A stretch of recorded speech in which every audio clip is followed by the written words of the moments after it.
जय श्री राम। मैं दिव्यांजलि वर्मा, अयोध्या उत्तर प्रदेश से। अभी सभी को पता है कि चैत्र महीना चल रहा है और जितने भी लोग हैं वो व्रत वगैरह तो रखते ही हैं। और सभी व्रतों में एकादशी का व्रत सबसे ज़्यादा महत्वपूर्ण होता है।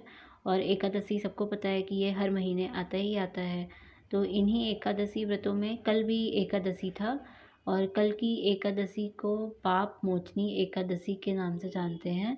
और इसके बारे में पुराणों में एक कथा भी है, तो मैं उसी के बारे में बताने आई थी। तो पुराणों के अनुसार पाप मोचनी एकादशी व्रत को करने से ग्रहों के शुभ अशुभ प्रभाव जो होते हैं वो दूर होते हैं और समस्त तकलीफ़ें जो होती हैं वो दूर हो जाती हैं। और चैत्र के कृष्ण पक्ष की एकादशी को पाप मोचनी एकादशी के रूप में मनाया जाता है, जो कल ही था। और जाने अनजाने जो पाप किए होते हैं, मतलब किसी से पाप हो जाते हैं, वो इस व्रत को करने से नष्ट हो जाते हैं। और इस तिथि पर भगवान विष्णु और माँ लक्ष्मी की पूजा अर्चना करने का विधान है। और इस व्रत को करने से मृत्यु के बाद जन्म मरण के बंधन से मुक्ति मिलती है। श्री कृष्ण ने अर्जुन को पाप मोचनी एकादशी व्रत का महत्व बताते हुए एक कथा सुनाई थी और वही कथा मैं आज जो है सुना रही हूँ। तो कथा के अनुसार चैत्र रथ नामक एक रमणीक वन में अप्सराएं रहती थीं, मतलब कि घूमा करती थीं। और उसी वन में एक मेधावी नाम का एक शिव भक्त ऋषि तपस्या करते थे। तो एक बार क्या हुआ कि कामदेव ने मेधावी ऋषि की तपस्या भंग करने के लिए जो है एक बहुत ही सुंदर अप्सरा को, जिसका नाम मंजू घोषा था, उसे भेजा। वो नृत्य करने में और गायन में बहुत ही कुशल थी और साथ ही साथ क्योंकि वो अप्सरा थी तो बहुत ही सुंदर भी थी। तो कामदेव उसे भेजते हैं मंजू घोषा को ऋषि की तपस्या भंग करने के लिए। मंजू घोषा मुनि की तपस्या में बाधा डालने में सफल हुई। अप्सरा की सुंदरता पर ऋषि मोहित हो जाते हैं और सालों तक उसके साथ विलास में समय व्यतीत करने लगते हैं।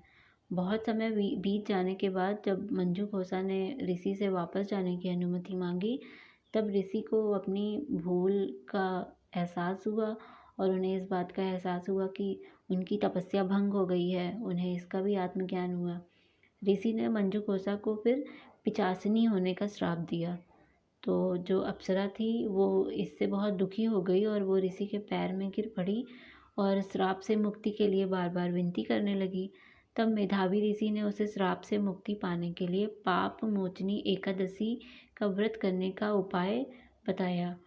और प्रायश्चित करने के लिए ऋषि ने, मतलब उन्होंने जो ये श्राप दे दिया था ऋषि ने, तो वो खुद भी जो है प्रायश्चित करना चाहते थे। तो इसके लिए उन्होंने भी, मतलब ऋषि मेधावी ने भी पाप मोचनी एकादशी का व्रत किया और साथ में मंजू घोषा अप्सरा ने भी। और फिर दोनों जो है पाप से मुक्त हो गए। और इस व्रत को करने के लिए स्नान आदि करके फिर मंदिर की साफ़ सफाई कर लेनी चाहिए और उसके बाद भगवान श्री हरि को पंचामृत सहित गंगा जल से उनका अभिषेक करना चाहिए और प्रभु को पीला चंदन और पीले पुष्प अर्पित करना चाहिए। मंदिर में फिर घी का दीपक जलाना चाहिए और अगर संभव हो तो कल के दिन व्रत ज़रूर रखें, पाप मोचनी एकादशी का व्रत। और साथ में पाप मोचनी एकादशी व्रत की कथा भी ज़रूर पढ़ें, जो कथा अभी मैंने आपको सुनाई है। और श्रद्धा और सामर्थ्य के अनुसार दान भी करें। कहते हैं कि 100 गायों का दान करने पर जितना पुण्य मिलता है, इस व्रत को करने पर भी उतना ही पुण्य मिलता है और पाप नष्ट हो जाते हैं, कट जाते हैं। इस दिन विधि पूर्वक जल कलश दान करने से पूरे साल की एकादशियों का फल मिलता है और समस्त पापों से मुक्ति मिल जाती है।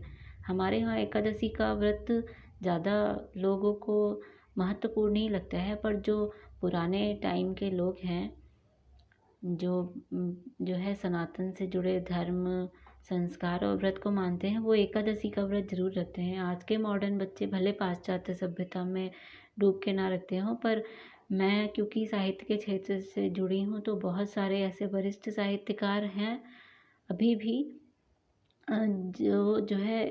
जो इस व्रत को करते ही हैं, और सिर्फ इसी व्रत को नहीं, एकादशी जितनी भी पड़ती है, हर एकादशी को वो व्रत करते हैं और विधि विधान से अपनी पूजा अर्चना करते हैं। मैंने इसी पाप मोचनी एकादशी पर ही मैंने अपनी एक रचना भी लिखी थी, जो अभी मैंने कथा सुनाई और जो मैंने पूरा बताया, इसी को ध्यान में रखते हुए मैंने इसे कविता का रूप देकर लिखा है, जो इस तरह है। आया बड़ा ही शुभ मंगल दिन है आज, पाप मोचनी एकादशी को होंगे मुक्त पाप। आया बड़ा ही शुभ मंगल दिन है आज, पाप मोचनी एकादशी को होंगे मुक्त पाप। करेगा आज के दिन जो श्री हरि का गान, छूटेंगे सब दुख रोग, कटेंगे सारे पाप। छूटेंगे सब दुख रोग, कटेंगे सारे पाप।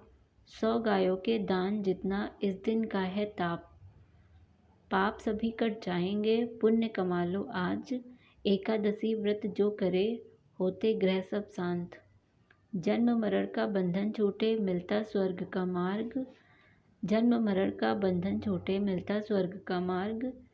श्री हरि संग लक्ष्मी का पूजन होता है आज। स्नान पूजा के बाद होता व्रत कथा का पाठ। स्नान पूजा के बाद होता व्रत कथा का पाठ। शिव भक्त तपस्वी ऋषि मेधावी था जिनका नाम, कामदेव ने उनकी तपस्या भंग करने का किया काम।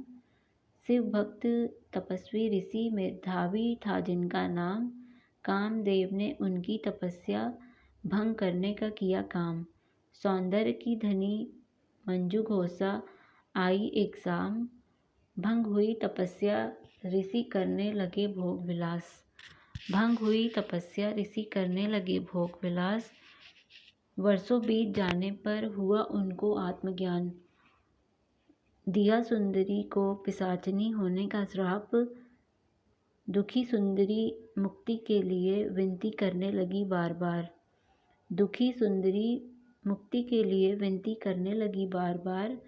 तब ऋषि ने उसे एकादशी व्रत का दिया उपाय। तब ऋषि ने उसे एकादशी व्रत का दिया उपाय। यही विधि ऋषि अप्सरा के हुए मुक्त सब पाप। वही सुंदर पाप मोचनी व्रत कथा दिव्यांजलि ने कह सुनाई आज। ये मैंने पहली बार अपनी कविता में अपना नाम ऐड किया है। दूसरों को मैंने देखा नाम ऐड करते, तो मैंने फिर कुछ नया ट्राई किया। वही सुंदर पाप मोचनी व्रत कथा दिव्यांजलि ने कह सुनाई आज। तो जो लोग भी आज सुने होंगे ये व्रत कथा मेरे माध्यम से और जाने होंगे इस दिन के बारे में, तो अगले साल से आप लोग भी ये व्रत कथा ज़रूर करिएगा और व्रत भी रखिएगा, कथा भी करिएगा। जो लोग रखते हैं वो तो उन्हें पता ही होगा, जो नहीं रखते हैं उन्हें भी रखना चाहिए। गंगा नहाने से अच्छा है, हर बार गंगा जाने भी नहीं मिलेगा क्योंकि काम भी इतने रहते हैं। इससे अच्छा है कि इस तरह के व्रत करके ही अपने पापों से मुक्ति पा ली जाए। जय श्री राम।